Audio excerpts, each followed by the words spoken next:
Let me start by asking you a simple but urgent question. What happens when a small, impoverished nation, long underestimated by global powers, suddenly unleashes 1,000 advanced missiles made by a rising superpower? The answer is unfolding right before our eyes. Yemen, long portrayed in the global media as weak, fractured, and forgotten, has stunned the world by launching a barrage of 1,000 Chinese manufactured missiles directly at Israel. And the result, as shocking as it sounds, is devastation so complete that even Israel's renowned military defenses, its Iron Dome, its David Sling, its layers of Western funded protection crumbled into dust. Israel, for the first time in its modern history, is being spoken of as destroyed without remains. When Yemen launched 1,000 Chinese made missiles in a single coordinated strike against Israel, the world witnessed more than just a headline. It witnessed the shattering of a historical assumption about military superiority in the Middle East. For decades,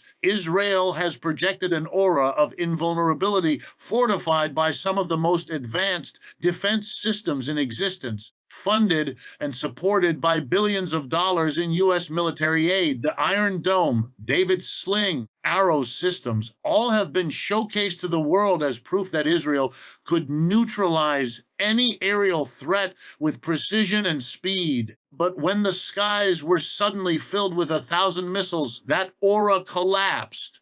No defense system, no matter how advanced, was built to withstand such a massive saturation strike. The very concept of security, so deeply tied to Israel's national identity and political standing, was put into question in real time. And here lies the first hook. What the world saw was not just a military attack, but the tearing down of an illusion that had shaped decades of regional politics. The scale of the Yemeni strike is what makes this moment historic. 1,000 missiles are not simply weapons, they are a message written in fire across the skies of the Middle East. Yemen, a country often described as poor, desperate, and broken, proved that in modern warfare, asymmetry can be turned into advantage. By sheer volume, by overwhelming the radar systems and missile interceptors, Yemen exposed a truth that military strategists have quietly admitted for years. No defense is absolute. Every shield can be broken if the attack is coordinated with enough force, speed, and precision. This is the second hook. Weakness can disguise strength until the moment it is revealed, and then it changes everything. From a geopolitical perspective, the launch represents a rupture in the established order. It demonstrates that even small, war-torn nations can wield tools capable of shaking global confidence. For Israel, the shock lies not only in the destruction on the ground, but also in the loss of psychological superiority. For years, Israel's military dominance was not just about missiles and tanks, it was about perception. Neighbors, rivals, and even allies believed in its ability to repel any threat. That belief was worth as much as the weaponry itself. When 1,000 missiles tore through that perception, Israel's power shifted from being unquestioned to being uncertain. And uncertainty is the beginning of vulnerability. This is where the real damage lies, because once confidence breaks, enemies are emboldened, allies hesitate, and the balance of power tilts. There is also the symbolism of numbers. One missile can be dismissed as an accident, 10 as an act of defiance, 100 as a serious escalation. But 1,000, coordinated, deliberate, and effective, transcends the military dimension. It becomes a political statement, a declaration to the world that Yemen is no longer the forgotten battlefield of the Arab world, but a player capable of rewriting the rules of confrontation.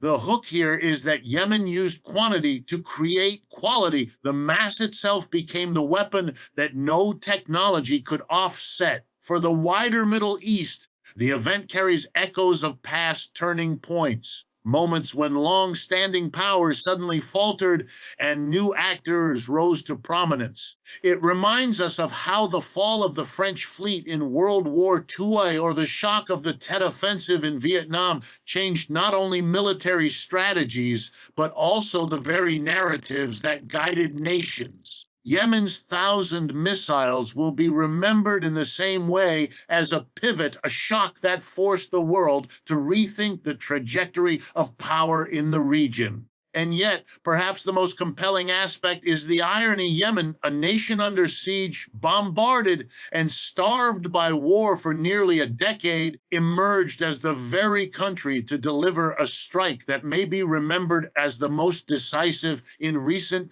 Middle Eastern history.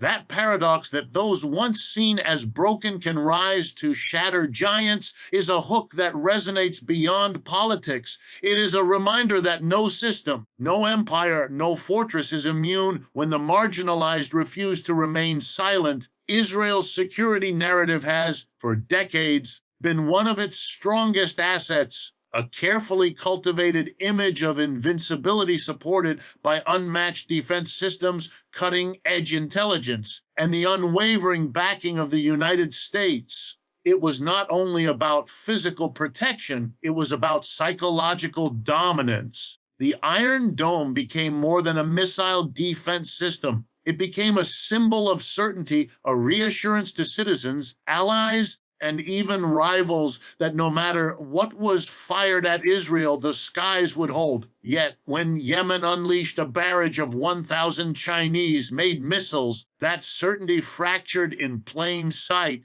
The system that was marketed to the world as impenetrable buckled under the sheer weight of saturation.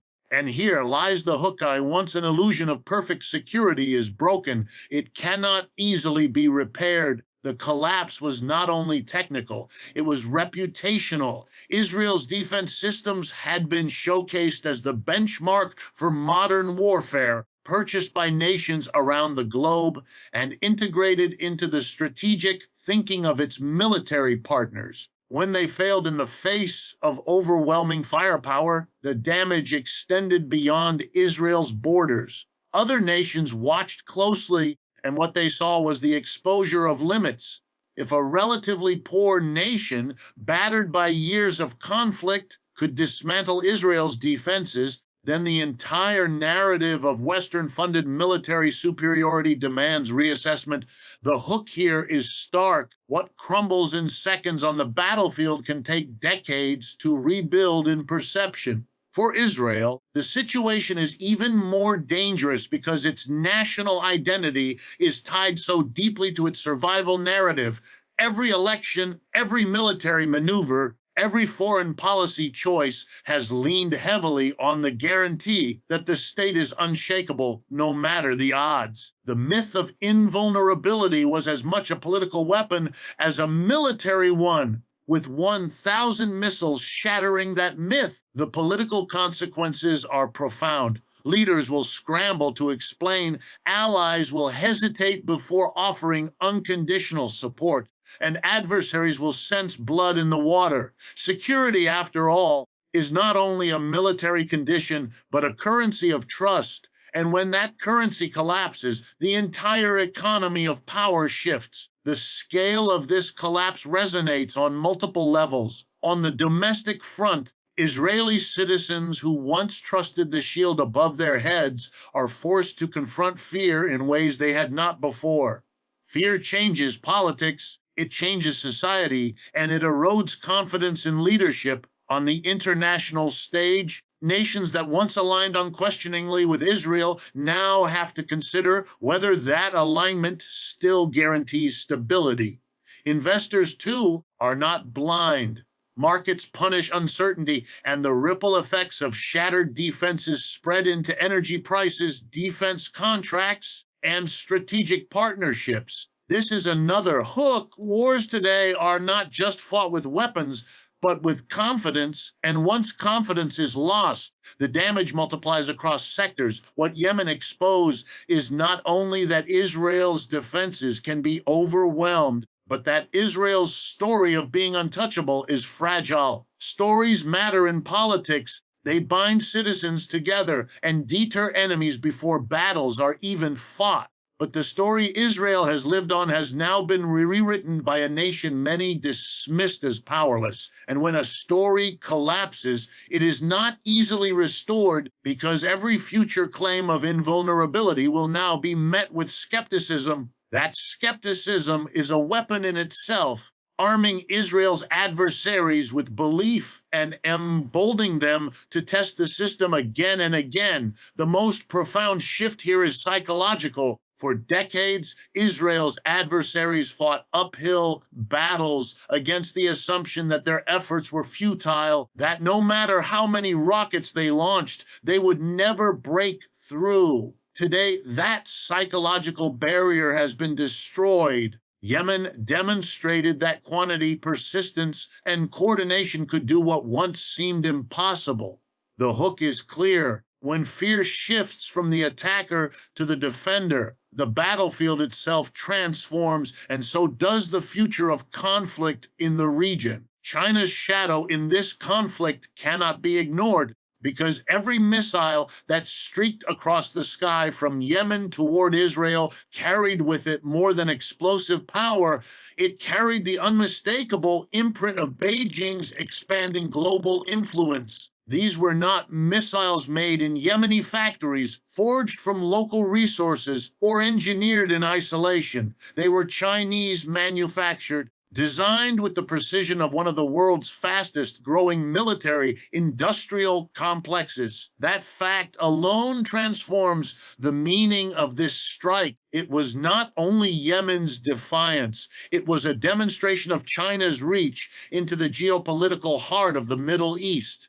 And here is the hook. The battlefield no longer belongs exclusively to those firing the weapons, but also to the invisible powers supplying them. China has long pursued a strategy of indirect influence, avoiding the overt military entanglements that have drained Western powers in recent decades. Instead, it has built its strength through trade, infrastructure, technology, and carefully crafted partnerships. The Belt and Road Initiative, the expansion of ports, the weaving of economic dependency, these have been the hallmarks of Chinese power projection. But when Chinese made missiles overwhelm Israel's defenses, the world realizes that Beijing's influence is no longer confined to spreadsheets and shipping routes. It now extends into the most sensitive theaters of war. The hook here is simple yet profound. China doesn't have to fire a shot to reshape the balance of power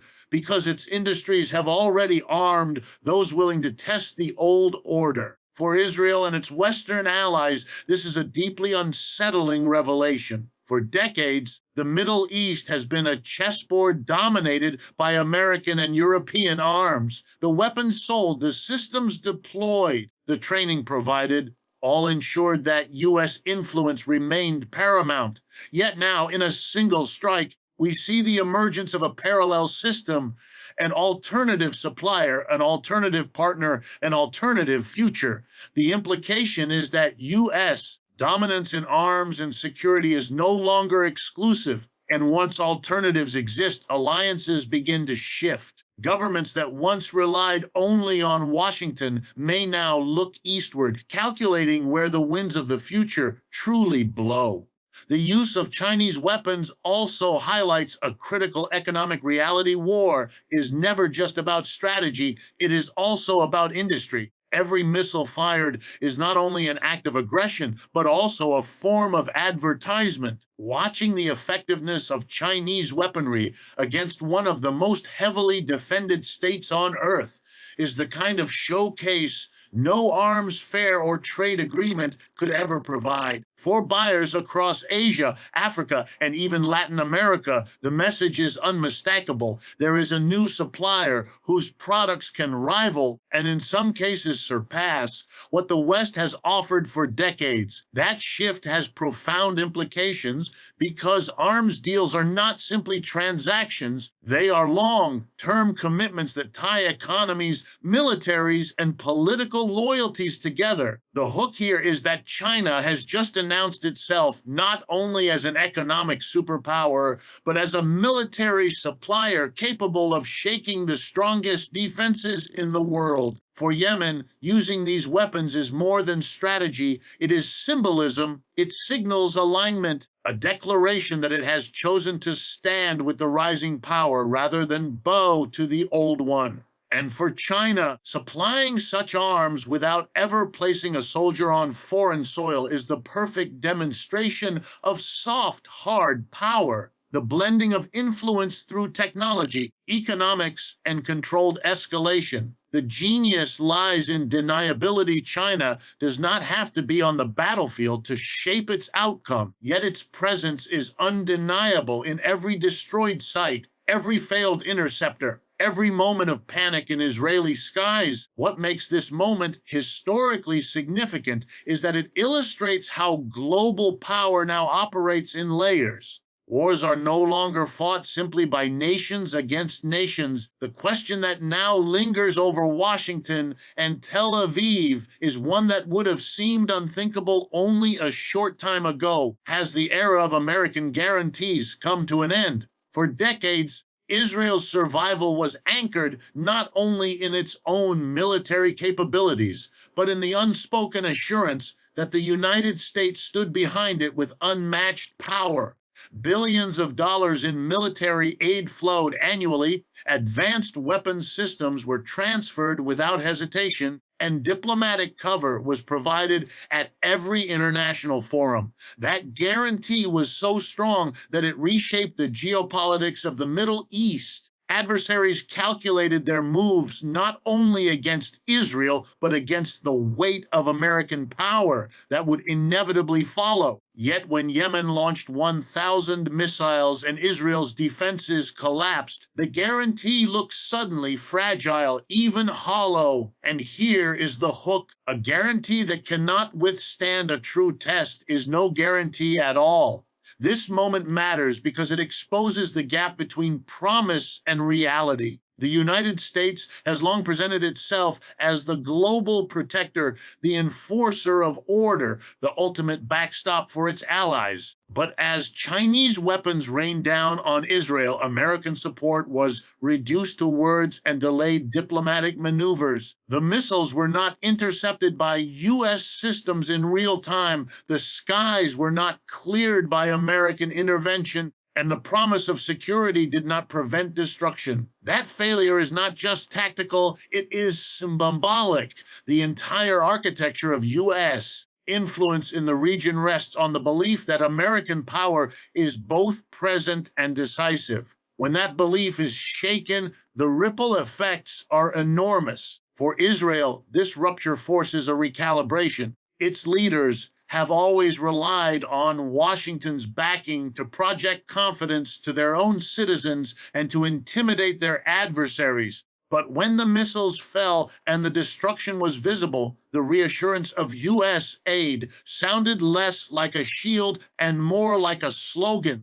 The reality is that American guarantees may work against smaller threats, but they falter when confronted with a coordinated, large-scale strike that overwhelms even the best defenses. The hook here is clear. The myth of absolute protection has been punctured, and once exposed, it cannot easily be restored. For America's other allies around the world, the lesson is equally unsettling. Nations in Asia, Europe, and the Middle East that depend on U.S. security commitments are now asking themselves whether those promises will hold under real pressure. If Israel, the closest and most heavily supported ally in the region, can suffer such a collapse under America's watch, what confidence can smaller allies truly have? This is not just a question of defense, it is a question of alignment.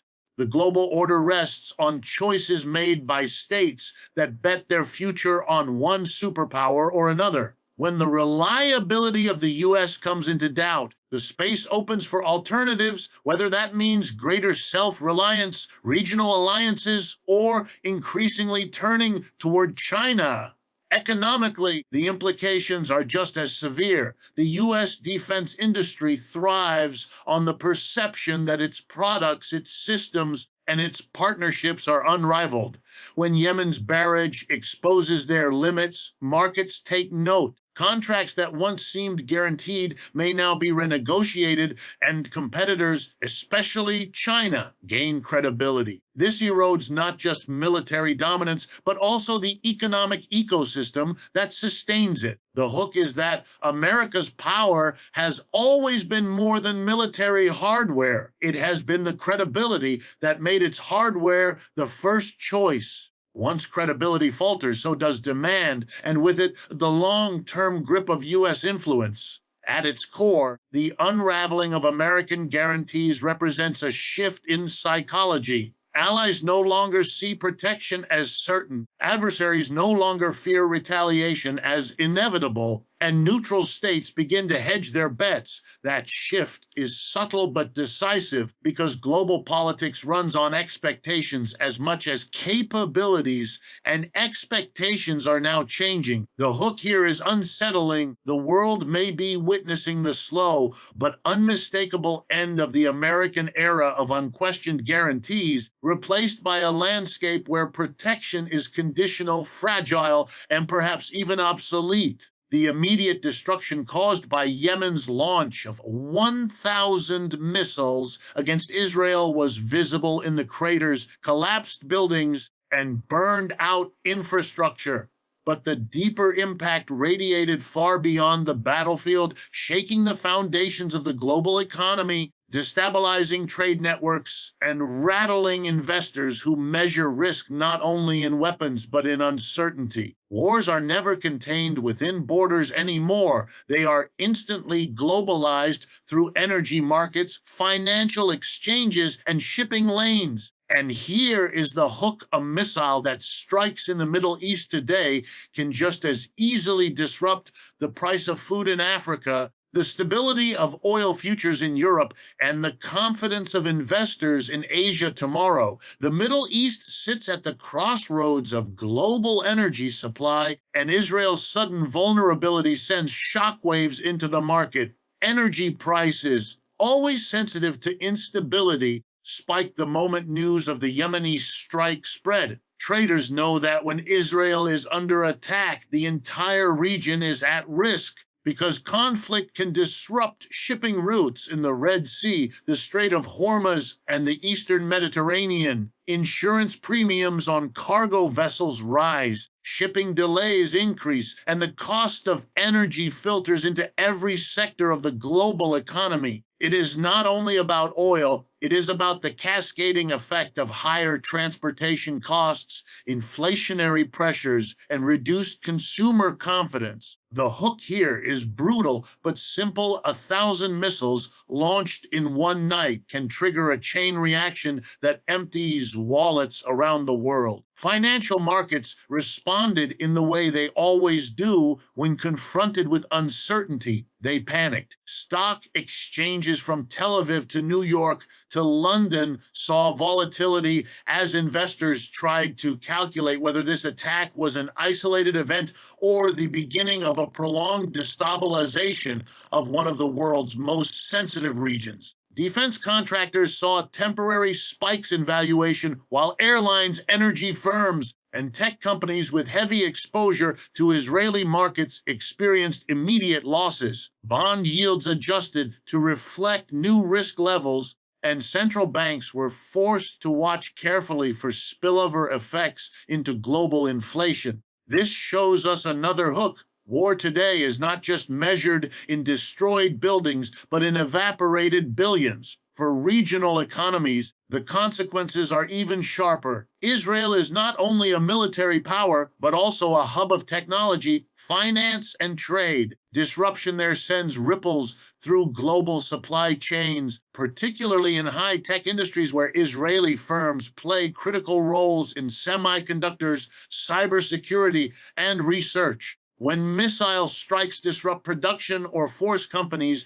to relocate operations, Global tech markets feel the shock, and for neighboring states, the instability threatens tourism, foreign investment, and cross border trade that many depend on for survival. The irony is stark. A strike intended as a military statement quickly morphs into an economic earthquake whose tremors are felt from boardrooms to grocery stores. Beyond the immediate markets, there is also a longer term strategic fallout. Investors and governments both understand that stability is the most precious commodity in global trade. When Israel, long considered a stable anchor in a volatile region, suddenly looks exposed, the perception of the Middle East changes. Investors may hesitate to fund infrastructure projects. Shipping companies may reroute vessels through longer, costlier passages, and multinational firms may scale back operations. Once uncertainty becomes embedded in the perception of a region, it reshapes how money flows, often for years. This is another powerful hook. The perception of instability lingers far longer than the smoke from missile strikes.